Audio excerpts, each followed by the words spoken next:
So we're going to get started. The time being on my clock, 10:23 a.m. I'd like to call this meeting of the CARES Act Allocation Committee meeting to order, Wednesday, January 27th, 2021. I am Committee Chair Jarrett Sanchez. Clerk, could you please call the roll? Fraz, Here. Kenyon, Here. Martin, Here. Molina, Molina present. Shepro, Shepro here. Surges, Surges here. Madam Bragg. Sanchez. Here. Okay, if I could have a motion and a second to approve the minutes of December 28th, 2020. Mr. Froz moves. Second. Molina seconds. Shepro moves. Eager today. All right, I like it. They're right up to you. I saw Martin's hand go up. Froz and Martin, yeah. Any corrections, additions, comments? Hearing and seeing none. Clerk, please call the roll.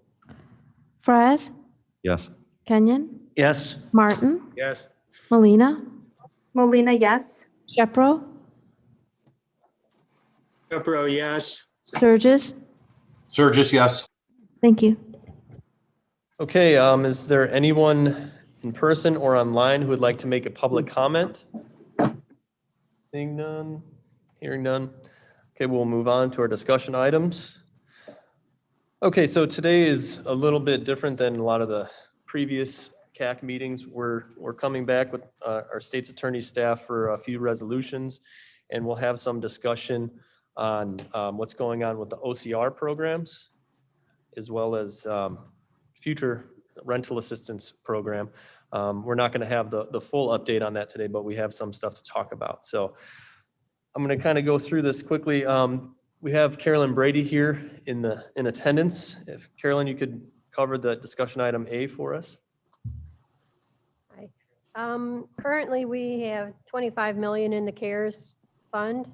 And as Mr. Onsick said in finance, we got the 15.7 million for emergency rental grant.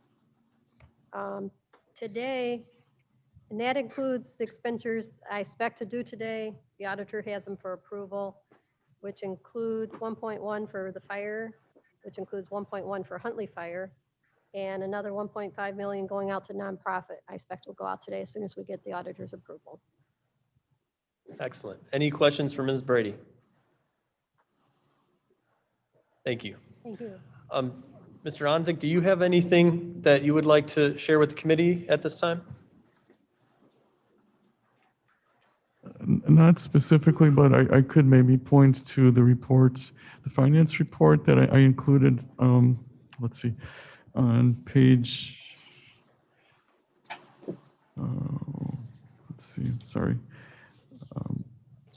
page 8 of my finance report on the finance committee agenda. There was, I shared a summary of where we're at for the coronavirus relief fund in terms of the remaining unexpended allocations that was remaining of 19,358,000. And it breaks it out by category. So it kind of gives you a snapshot of where we were at as of the end of December, and it reflects what I reported to the U.S. Department of Treasury. And that's the same report that shows that the county payroll allocation has been fully expended. And so if you look, yeah, that's it on the screen. So that's really all I have to share. And if anyone has any questions, I'd be happy to answer them. Okay, some of you are online for the finance committee, some of you weren't. Does anyone have any questions for Mr. Onsick? Thank you, Mr. Onsick, appreciate it. Okay, so that kind of covers also funds available for current distribution. Pass number B. Before we get to the status of the OCR programs and the rental assistance, Fabiola, you're online. Can you just give us a little update of where things have been at for you and what's going on right now? Yes, good morning, everyone. Right now, the program has focused on sending out those disbursements to small businesses, which are uploaded to the webpage. So there's a list of when each business got a payment disbursement. We're working with the other units of government that just had a submission on January the 18th. We just returned those back and are in the process of finalizing those reviews so that we can go ahead and issue those disbursements by end of week, if not at the beginning of the week. And slowly but surely, we're getting additional documentation from small businesses as they are being made aware of their disbursement as well. So we have anticipated about 3 million to be able to go out by end of week.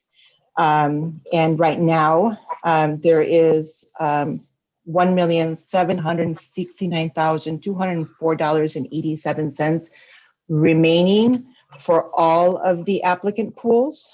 That includes 302,000 that is being processed right now as well. At this point, we have a couple of resolutions before you that are requiring your review and approval. So I will return this back to Chairman Sanchez to address those resolutions. Okay, and Mr. Berger isn't able to attend the meeting today. So I know we're going to want to talk about the emergency rental assistance program. Would it be okay with the committee if I move those two discussion items, D and E, to after our new business, the resolutions that we can discuss with Fabiola, who is here right now? Yes. Okay, we'll do that. So for the first resolution, authorizing approval of additional applications of coronavirus relief program funding agreement with small businesses as of January 27th, 2021 for distribution. Could I get a motion and a second? I would move it. Kenyon. Kenyon moves, Fraz seconds. Fabiola, do you have anything that you need to add to this? This is kind of just our standard signing off on checks that are going to go out to businesses. Correct. And I just want to note that Partner in Health was previously approved by the CAC for a little over $800 in their initial application. They then resubmitted their documents and we were able to approve them for the full 20,000. So I'm asking that you please approve the 20,000 award distribution for them. Any questions or comments on this resolution? Chairman Sanchez, Surges here. Mr. Surges. Is there a, and I do apologize, I was not able to review my notes last night. And I am looking for some version of an updated spreadsheet. Yeah, if you look on exactly the where we're, on the agenda, you will see the updated spreadsheet from Fabiola on the round one grant applications.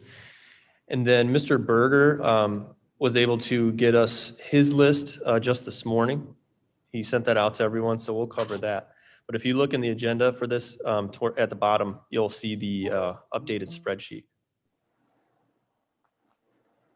okay, hang on, I am in my CAC committee.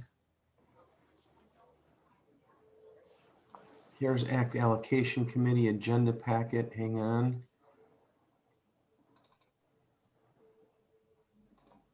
I have a brand new laptop I'm dialing in with. I'm just trying to open this up and see where my.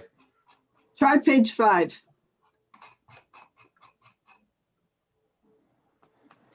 I don't have a page 5. What am I doing wrong here? Gosh darn it. Mine only goes, my agenda only goes to 4. They should work together. Try the next page. Yeah, it's there. So if you can't find it, I can make sure I send you a copy. Okay, that'd be great. I don't want to delay everybody. That'd be spectacular. Yeah, I next just got time- mine next off time- the website. Cliff, I was just going to say, next time, just try turning it off and on again. That's what Audrey does with me. She just. Okay, any other questions or comments on this resolution? Seeing and hearing none, clerk, please call the roll. Fraz, Yes. Kenyon, Yes. Martin, Yes. Molina, Molina, yes. Shepro, Shepro, yes. Surges. Yes. Thank you. Okay, next resolution, establishing supporting documentation submission deadline for approved applications of coronavirus relief Fund program funding. Can I get a motion and a second on this one? Fraz moves. Shepro, second. Shepro seconds. Okay, so for this one, I'll let Fabiola give you some more detail, but we're just trying to establish some deadlines for documentation so that we can really get everything finalized. Working with multiple businesses is not easy. So that's the general nature of this, is establishing a deadline for documentation. Fabiola, can you give a little bit more detail about what we're doing with this resolution? Yes, absolutely. This is more of an administrative function for us. As we are reviewing the second rounds of submissions, those estimated reimbursements are not fully allocated. There is some funding left over. We are also finding that we are getting partial submissions for the remaining allocation. So what we want to do is we want to then go back and re-review all of the outstanding applicants with remaining allocations, give them a very specific breakdown of what was approved, what is still being needed to be submitted to the program, and give them a final deadline date. This will allow us to then take the entire remaining 1.769 million and be able to disperse those funds for those supporting documentation. The supporting documents have been submitted, and return any remaining funds back into the Fund 353 contingency so that the CAC can then have sufficient time to review any outstanding county expenses that may be remaining, or if they want to then funnel them into the small businesses for round 2, they can go ahead and do so. But I just want to provide the CAC with enough time to be able to review that remaining amount. And also this is in preparation of the possibility of having additional CRF funds being made available to the county so that we can take a look at where the need was, how much was allocated, and take necessary steps to be in a better position to take on new funds. Any questions or comments on this resolution? Seeing and hearing none, clerk, could you please call the roll? Fraz, Yes. Kenyon, Yes. Martin, Yes. Molina, Molina, yes. Shepro, Shepro, yes. Surges. Yes. Thank you.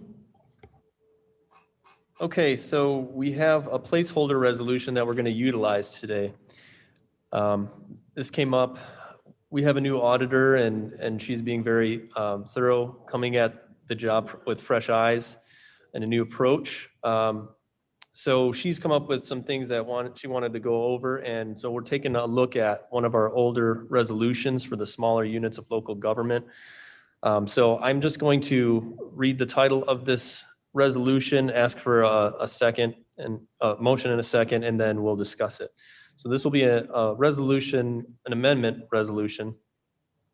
Amendment to resolution number 20-337, authorizing approval of applications and intergovernmental agreements with units of local government for distribution of CARES Act funding. Can I get a motion and a second? Mr. Kenyon moves, Mr. Fraz seconds.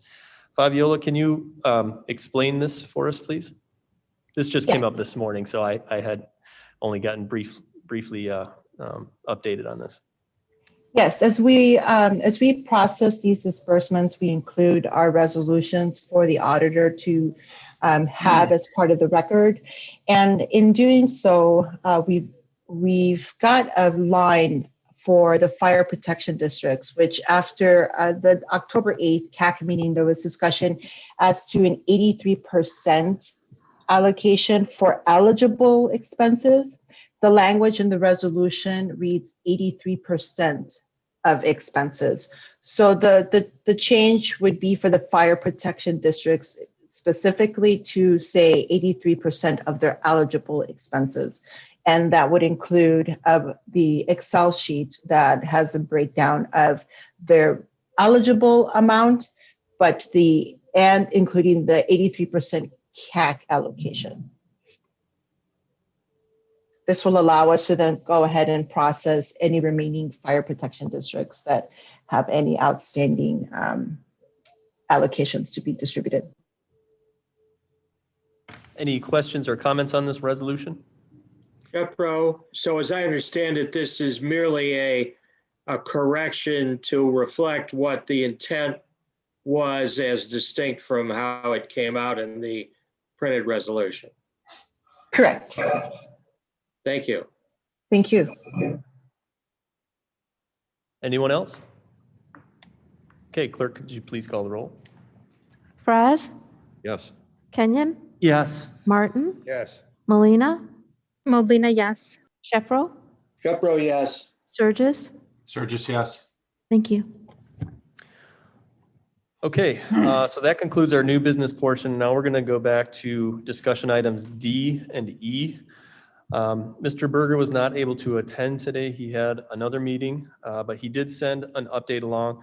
So all of you on the committee, and we'll make sure the full board gets this as well. All of you on the committee just received this morning at about 9:30 the updated list for the round 2 business grants. I know everyone's been asking for that. So that's in there in your email, and we'll have that in the minutes. So if you have any businesses that have been asking you for the status, you can refer to that list. And if you have any questions, obviously, just give me a call and I can help you out with that. Mr. Berger's notes he sent along for the round 2 program, we've received 379 applications, and the initial review has been completed. They've had 2 check runs totaling $2.3 million so far, and they're preparing now for their 3rd run of checks. The total funds allocated, $6.4 million.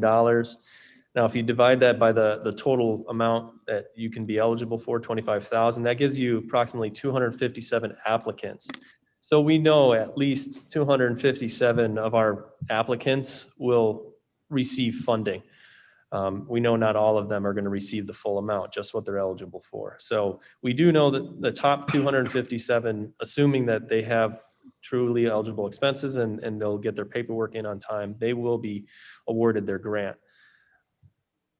The staff is working on finalizing applicants 1 through 250 right now. Because they're going in order. We've got $6.4 million and they go in order of each application. Now that we've got all the funding agreements, that huge push that we had leading up to December 30th, all the flurry around that is passed. Now they've been going through these applications in detail, checking all the paperwork, verifying everything. And then once an application is completed in its review, they take that money out of the whole pile and they award it to the recipient. So right now they're just going through 1 through 250. They know they're going to probably have to knock some people off. Many people won't be eligible for the full award. So it's been a slow process. The majority of the businesses haven't submitted their complete applications. And so our staff is calling and emailing and doing whatever they can every single day, getting on the businesses to send in the documentation that they need to finish any part of the process that hasn't been finished yet. I know it's tough for businesses out there, but just keep in mind our staff is very small and doing the best they can. So the fewer phone calls they have to make and the fewer emails following up they have to make, the better. Let's see. Chairman Sanchez? Mr. Surges. So the spreadsheet that Scott sent this morning is beautiful. Thank you so much. And at least for my area, under the cultural tab, seeing Santa's Village there, we may have made the difference between somebody existing in the spring and not existing. So, I mean, bravo to everybody. Thank you. Do we have a similar spreadsheet to this for everything from round 1 that's available? And then second question, is this information public? Like if I was to send the spreadsheet out to somebody and say, dude, you didn't get your paperwork in, is that palatable or is that a no-no and this is confidential stuff? Well, if you received it in your email and it said confidential, then it's confidential, but this is not. This is public information, so you can email this, pass it around to whomever you'd like. Okay. And we're discussing it at a public meeting.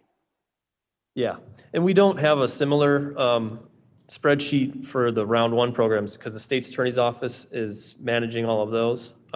So it's just different offices, different spreadsheets. I know it's confusing, but Can we get that? I mean, information should be just, yeah, I'll talk to Fabiola to see, and I'll follow up with you to see what you're looking for yeah, exactly. but the one that Scott's, the one that you have up on screen right now, Mm-hmm.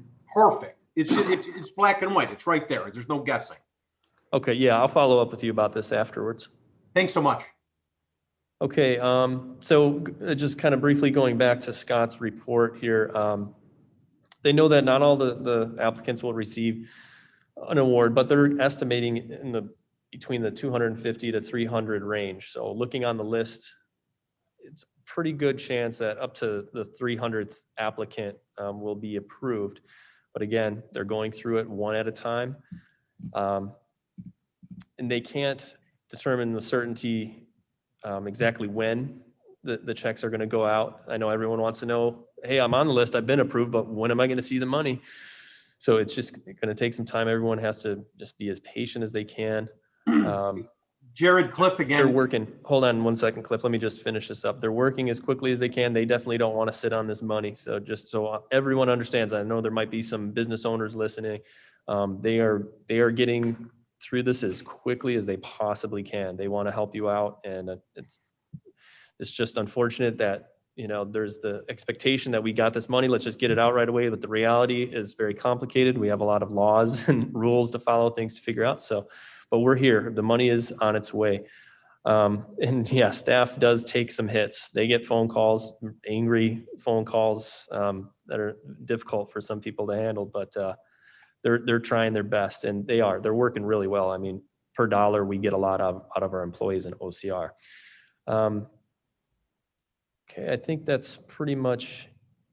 Chairman? Oh, they're looking to potentially, it's looking like we might be transferring some money out of the cultural grant program into the business applicants, ranging in about $420,000. That's just projected at this point. Yes, Mr. Sturgis. So and it's great to see that transfer. That's outstanding. So on the line items where it says status, if it says, I'm just trying to understand it, final payment pending, does that mean they're approved and we just didn't get around to it yet, or they're not approved? That would be my understanding. I have not had a chance to go through this document with Mr. Berger. I just received it this morning along with everyone else. So I do not know exactly the definition of that term, but I would guess that means, yeah, the final payment is pending. So maybe they have received some money already, and then more is coming because paperwork had to be submitted, things like that.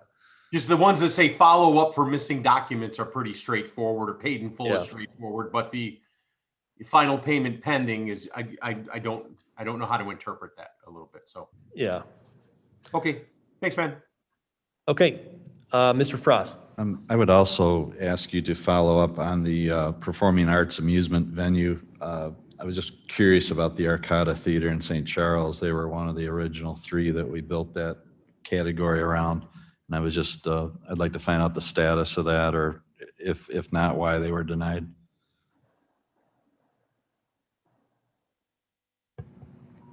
Any other questions? Mr. Chairman? Yes, Madam Chair. I have been talking to staff, and to your point where there may be additional funds coming down the pipeline from our federal government, the current staff is stretched beyond capacity. And I would like to have us consider at least temporary staff when we do, just if we are fortunate enough to get additional grants, to be able to go through this processing of these grants with a little bit more expediency. When you have 250 separate files of the 400 plus applications that are coming out, that's a significant amount of work to follow up to make sure that all of our businesses and our not-for-profits have the correct applications, the correct budget numbers, and to work with some of our businesses who small businesses who may be very effective in what they do for a business, but are not very effective in their financial reporting.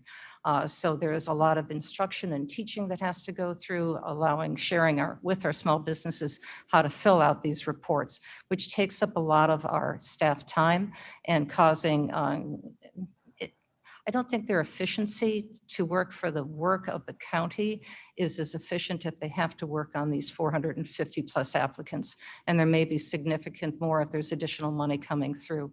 So when that happens, I hope that the CARE Act committee will start discussing that with the department heads and see what their needs are, personnel needs, for you to consider. Yeah, in response to that, I will say if we do get more money that comes in from the federal government, or we can do more programs like this, my first thing will be to look at our staffing needs and to make sure that we can use, that we do use administrative cost money to provide more staff to our departments that work on this, or whoever works on this, and move us more in the direction of expediency and stress reduction for our employees. So that's where I'm coming from on that. Mr. Frost? Yeah, I would agree with Madam Chairman and yourself wholeheartedly. I think, well, first of all, I want to congratulate staff. They've done a great job, but you know, I know Cliff and I have always had lots of questions about individual businesses, and particularly in the area of communications.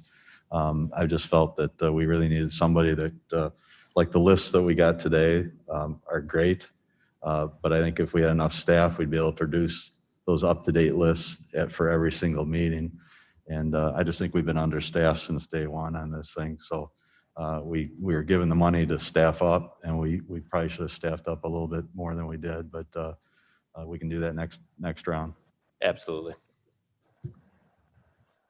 Any other questions or comments for this portion of the meeting? This is, again, just the update on what's happening with OCR department in regards to this work. Scott apologizes for not being able to be here. He's a busy man. Okay, so nobody else has any questions or comments, and see some of you guys in the audience. I'll make sure you get this spreadsheet right away. Okay.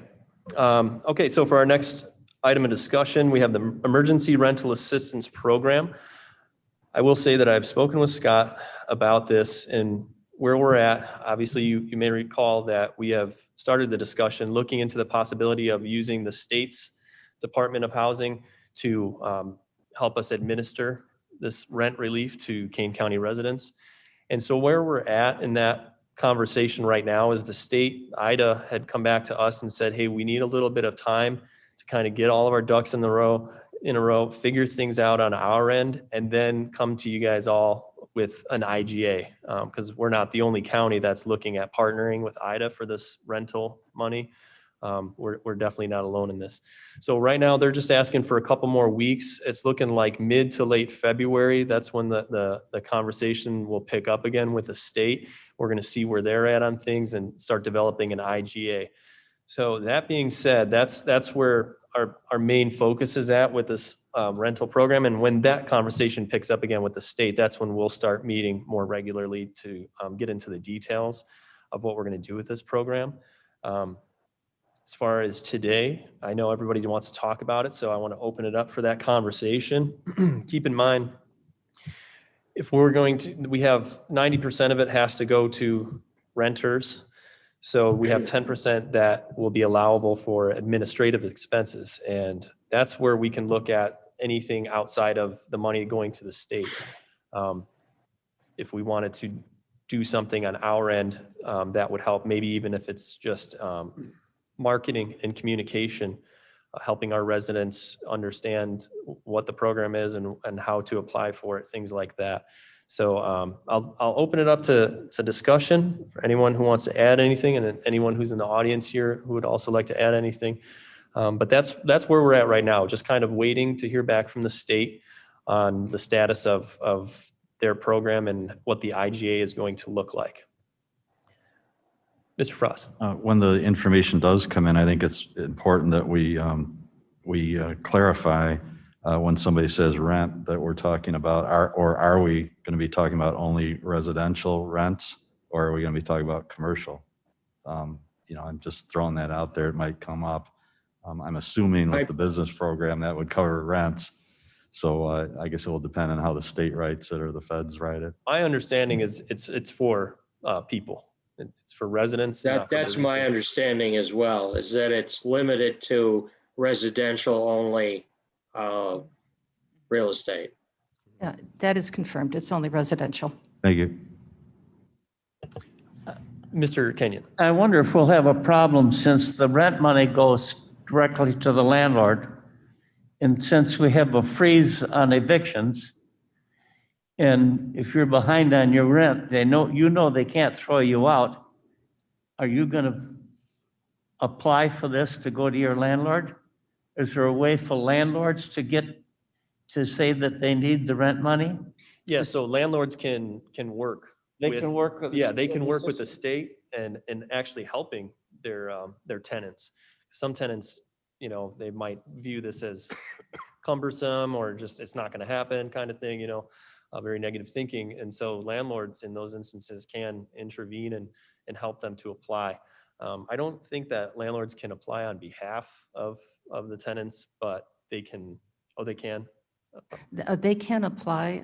This is Chairman Pirog. My understanding is that the landlords, small landlords can apply on behalf of the tenants, but they have to get signature from the tenant, giving them permission to include their application. It's simply to protect our small landlords so they don't have foreclosure pressure on them from not getting their rent paid. Yeah, it's such. I think though that Mr. the Shepro. Mr. Kenyon's comment is still apropos. I think the concern is that if a signature by the tenant is required, and you'd say, well, why wouldn't they? I mean, it depending on how much work it is or what their attitude is, I think that possibly is something where there ought to be some sort of bypass, because if you can't get the tenant to at least sign, my understanding is the application can't go forward. Mr. And we Chairman, Mr. Chairman, Vern Tepe. Tepe. Yeah. Go ahead. I had some experience with this last year when the state went through it. They had a system wherein the primary way that things work is that the tenant put in the request for the assistance and provided their details in order for them to qualify.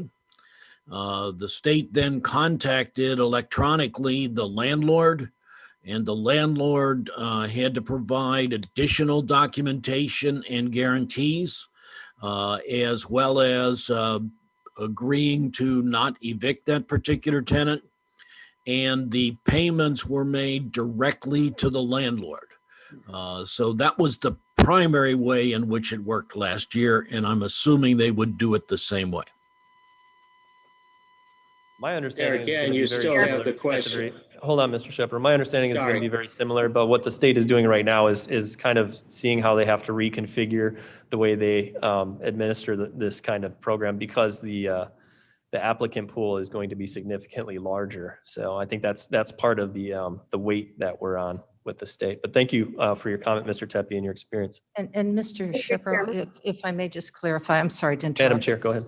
From what I have heard from the state is that the original program that Mr. Tepe just referenced was highly successful here in Illinois.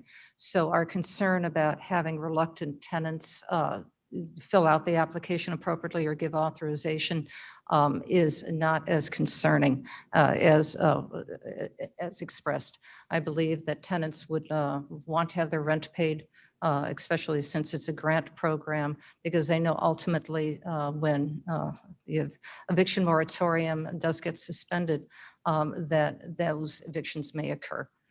So to get your rent paid, at least for the past 3 months, and then an additional 3 months, and then pending finances, the money may be extended once again. I'm sure that they would appreciate having that opportunity. Did I hear Ms. Molina wanted to make a comment or question? Okay. Good morning, Chairman. No comment or question. I think it's a little preliminary to discuss the details without knowing what the details are. So I look forward to the continued conversation, and it's a much needed program, but thank you. Mr. Chairman, Ms. Bates.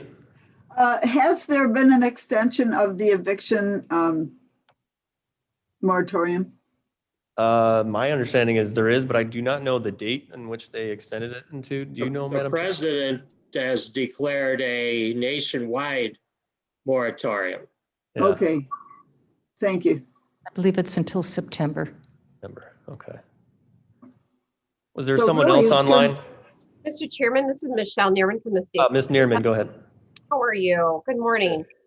Just wanted to let you know that Scott Berger and actually I know that Madam Chair has also participated and I have participated in phone conferences with the Illinois Housing Development Authority and listened in with various counties in terms of their development of the program. It is our understanding that they are looking to have a portal set up so that landlords can directly apply. More will be coming on that issue. They are still in development phase. So that is part of the reason why, they need a couple months basically to get all the electronic submission portals up and running, and then to develop the IGA. So more is coming on that. I think we'll learn more about that, as you mentioned earlier, later in February. And indeed, we're supposed to have a draft IGA towards the beginning of February. So as soon as we get the draft IGA, we'll start to circulate that. I imagine there will be some working sessions to tweak the IGA, given the number of counties that are involved. And we'll keep the committee updated as that progresses. Thank you, Ms. Neerman. Madam Chair. I'd like to take this opportunity to share some information that I received from Rick Guzman, who's the Executive Director of the Neighbor Project, who may be a potential partner moving forward with the distribution of this grant. There are currently 8,700 Kane County households that are behind on their rent. And out of those 8,700, the majority of them, 7,700, are families on the priority group of families at below 50% of AMI, which is approximately $43,000. He goes on to say that if you are below the AMI, the lower you get with your income, the further behind you have gotten. And if we were to reach out, then this is striking numbers. If the average rent assistance need was $5,000 based on the previous program that existed in 2020, for the 7,700 highest priority families, then the estimated need here in Kane County alone would be $38.5 million. If we include the families earning between $50,000 and $74,999, that would be $43.51 million. So as we start moving forward to determining who is applicable for this grant, we have to make sure that we spend it very wisely.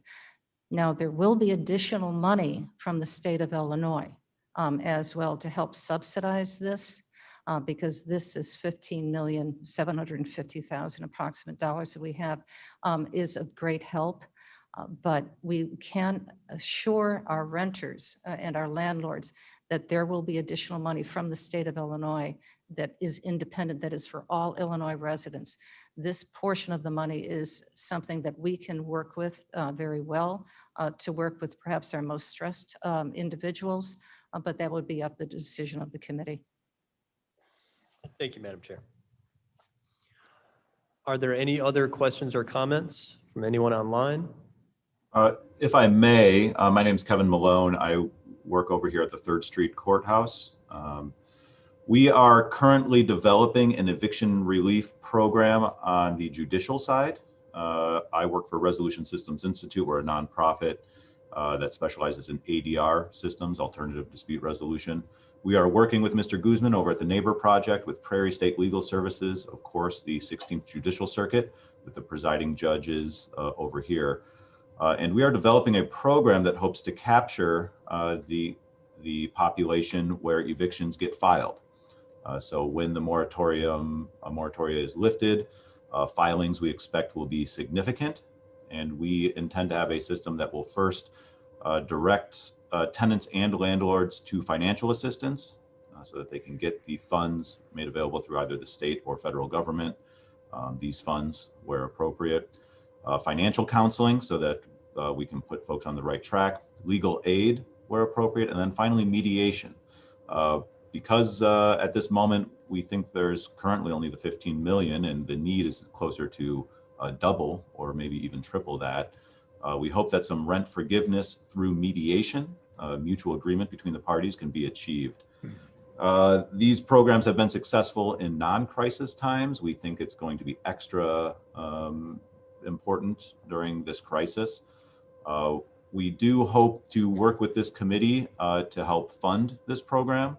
And so I hope to reach out to many of you to talk about how the judiciary or me for a nonprofit, wherever the most appropriate place to request those funds would come from. But for a relatively small investment, we can capture a very large percentage of landlords and tenants facing eviction, lost income, and potentially homelessness as well. Yes, thank you, Mr. Malone. You and I have been trying to meet up this week. It's just been a busy one. So we will talk soon because I think it's an interesting program that would be very helpful for our residents that need it. And if it can come out of a little bit of that administrative cost portion of this grant, then I think that's something we should definitely consider as a committee and try and work on. Mr. Chairman, question? Bates? Bates, go ahead. So I have a question about Rick Guzman's numbers. I'm wondering if that might just be for Aurora, because my numbers were 180,000 households, 45,000 renters, maybe 15,000 to 20,000 renters in arrears. So I'm wondering if those are Aurora numbers, the 8,700. The data I have here says 8,700 Kane County households, not specifically Aurora households. Okay, And thank you. you may want to take a look if you're just talking about Kane County section of Aurora, or all the counties that are included within Aurora's demographics. Okay. Question, Mr. Chairman? Shepro, go ahead. Yeah, just a question for Kevin, if he knows. Do we have a handle on how many eviction cases are already in the system? Filed